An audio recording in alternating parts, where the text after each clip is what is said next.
Coach do an opening statement, and we'll take whatever questions you have for Coach Kumar and Sean there. Yeah, I'm just first thankful. You know, the last couple of times we've played Georgetown's gone to overtime, so 9 o'clock tip. You know, I was thankful we didn't go an extra 5 minutes. But just, you know, that was one of those grinder games where, you know, our guys, we didn't start great. Obviously, a lot of that had to do with them. But they just stayed the course, stuck with it. You know, I thought we had great leadership in the second half, right? From halftime on into the second half. You know, biggest problem in the first half was turning the basketball over. They got 17 points off our 12 turnovers at the half. Well, you know, it's hard to guard turnovers. We can't guard that. So that affects our defense, something we've been discussing and addressing. So, but when I get in the locker room and Aaron Thompson's already having to come into Jesus talk that I was about to have, it says a lot about our leadership and our team. And then when we're in huddles, you know, down the stretch, and these two guys are telling the assistant coaches, hang on a second, and they're, you know, explaining what needs to be done, and they're talking coverages and matchups. It says a lot about our leadership, and so proud of that. You know, obviously it's not perfect, things to clean up, but to come here and get a win isn't easy, and we figured out a way to do that. Speaking of Thompson, were you guys kind of on your heels a little bit in the first half, getting into your actions and your flows? Seemed like you were a step behind what you normally are. Yeah, we looked a little slow coming out of the gates. I think their speed affected us. You know, they got some quick guys out there, and obviously, you know, Allen and Blair and McClung, and so they had some quickness on the perimeter. They were double teaming the post. It affected Enzi and Derek. You know, we tried to go in and play through the post a bit, and then I thought we adjusted. You know, finally adjusted. You know, some of it was them, some of it was just poor decisions. That screener action for 22 at the end. Talk about that. Screener to the pop. Last shot. That was you know, in the timeout. You know, great suggestion from assistants. You know, that they were trapping Kumar.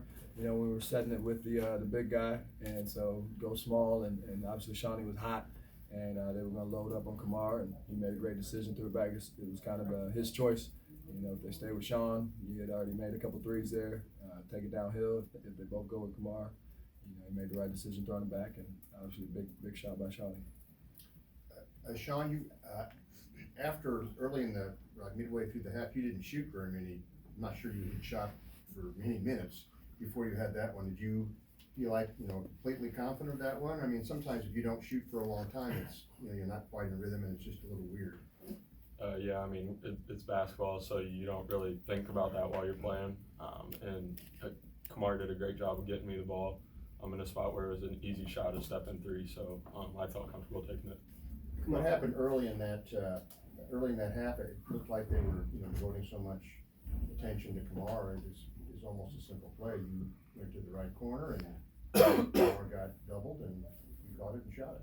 Yeah, again, he's such a good player offensively that when he gets downhill, he attracts so much attention. So I thought he got downhill, and they brought 3 or 4 guys to him, and he found the open guys. It wasn't just me. He found other open guys on the perimeter all night. Come on, that's another thing. How hard was it once you kind of had built a lead?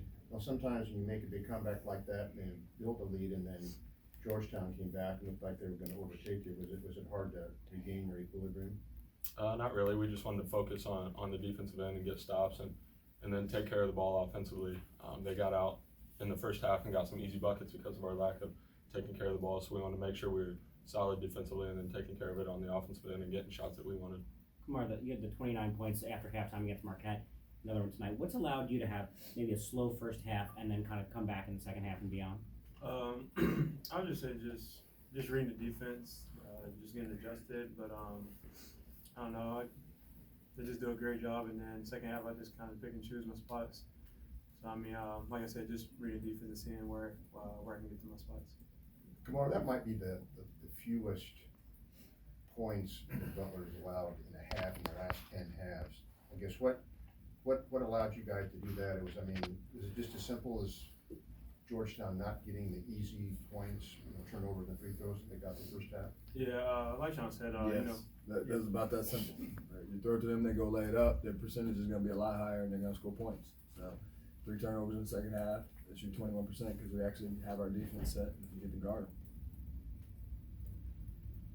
What did you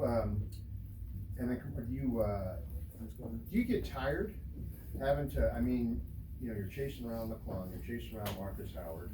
You don't have much of a chance to be the off guard, be the point guard all the time. I mean, Are you like a 4:10 miler or something, or where do you get all this stamina?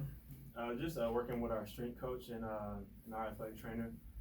Just putting into conditioning and just spending time with him, our Ralph, to get my body right. So big kudos to those guys who just helped me. Baldwin, was it a second half adjustment to get you into more ball screen action, to kind of get you going downhill a little more? I would say so. Coach just called the plays and I just went with it. And then, like Sean said, they were over helping, so it was just easy to find the shooters and just let them do what they do. So.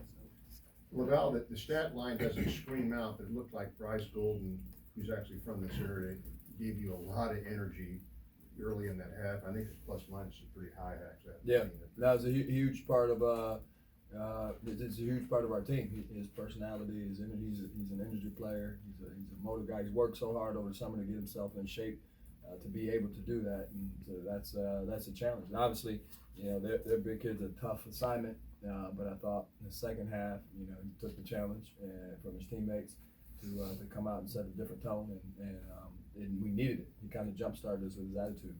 How close is Aaron Thompson to getting back, and what was he telling his teammates before you could even have a chance to address them? I don't know if I can. He was more telling them quit turning the ball over, and it wasn't as nice as I just said it to you, and quit letting the ball in the post so easy. Those two things were something that needed to be addressed. It's still day to day, right? It's just more just pain tolerance and comfort to be able to do what he does with. Obviously, he's got to have both hands as a point guard to be able to play like Aaron Thompson. So day to day. Are you happy with Tucker's maturation? Yeah, no question. No question. He's grown exponentially just from the time walking in the door. I thought he battled on the defensive glass, today, and we had him on the point guard fighting through ball screens. Just his concentration level is really improved.